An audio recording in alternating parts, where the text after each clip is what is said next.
جب ابن آدم کا انتقال ہوتا ہے تو لوگ یہ کہتے ہیں اس نے پیچھے کیا چھوڑا، لیکن فرشتے کہتے ہیں اس نے آگے کیا بھیجا۔ دنیا پہ اس موضوع پہ بات چھڑی ہوتی ہے، اس کی جائیداد کتنی، اس کے بنگلے اور کوٹھیاں کتنی ہیں، اس کا بینک بیلنس کتنے ہیں، کتنی فیکٹریاں چھوڑ کے گیا ہے۔ اخبار میں بھی آتا ہے کہ فلاں صاحب فوت ہو گئے اور اپنے ترکے میں یہ چھوڑ گئے، اپنی اولاد میں یہ چھوڑ گئے۔ تو یہاں یہ عنوان چڑھا ہوتا ہے کہ اس نے پیچھے کیا چھوڑا، لیکن فرشتوں کے مجلس کے اندر یہ عنوان چڑھا ہوتا ہے اس نے آگے کیا بھیجا۔ تو ہم نے یہ دیکھنا ہے کہ اس مختصر سی زندگی میں ہم نے آگے کیا بھیجا ہے۔ فرمایا ابن آدم کہتا ہے مالی مالی، میرا مال میرا مال۔ اس کا مال وہی ہے جو اس نے کھایا اور ضائع کر دیا، پہنا اور پرانا کر دیا، یا اس نے آگے بھیج دیا۔ یہ 3 مال اس کے ہیں، باقی اس کا نہیں ہے، باقی اس کے وارثوں کا ہے، اور وہ آنکھ بند ہوتے ہی ترکہ ہو جاتا ہے۔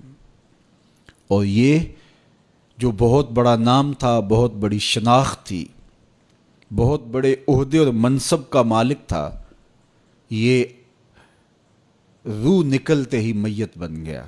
اب ہر کوئی یہ کہہ رہا ہے کہ میت کو اتنے بجے دفن کریں گے، میت کو غسل دیا جا رہا ہے، ڈیڈ باڈی ہاسپٹل میں پڑی ہے، ڈیڈ باڈی وہاں سے چل پڑی ہے۔ تو یہ عنوان چھڑے ہوتے ہیں۔ تو اب کوئی نہیں کہتا کہ فلاں منصب دار اس کو غسل دیا جا رہا ہے، کوئی یہ نہیں کہہ رہا کہ فلاں عہدے دار کو جو ہے وہ منتقل کیا جا رہا ہے۔ تو سب سے پہلے اس کی شناخت چھین لی جاتی ہے، اس کا نام چھین لیا جاتا ہے۔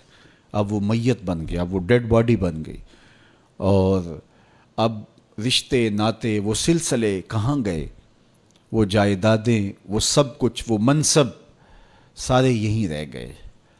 یہ تنے خاکی لے کے قبر میں اترنا ہے، اور چند گز کفن لے کے قبر میں اترنا ہے، اور وہ اعمال جو ہم پہلے آگے بھیج چکے ہیں وہ وہاں جا کے ہمیں وصول ہوں گے۔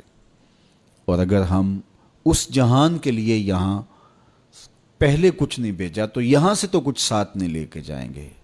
واحد لباس کفن ہے جس کو جیب نہیں ہوتی۔ اگر کوئی کسی کے کفن میں جیب لگا کے اس میں درہم، دینار اور ڈالر ڈال بھی دے تو پھر بھی وہ سکہ وہاں نہیں چلے گا۔ اس کی قبر کے اندر بہت سارے درہم و دینار، سونے اور چاندی کے ڈھیر بھی کوئی ساتھ دفن کر دیں تو پھر بھی یہ سکہ قبر میں نہیں چلے گا۔ وہاں اعمال کا سکہ چلتا ہے، وہاں صالحیت کا سکہ چلتا ہے۔ تو یہ ہم یہاں سے جو آگے بھیج چکے ہوتے ہیں وہ ہمیں وہاں جا کے وصول کرنا ہوتا ہے۔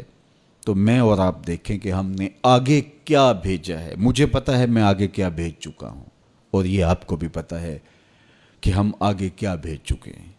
تو میرے رب کی یہ کرم نوازی ہے کہ حضرت انسان کو تنبیہ کر کے اس کو بتا رہا ہے تاکہ وہ غفلت کے دائرے سے باہر نکلے اور اپنی زندگی کا جائزہ لے۔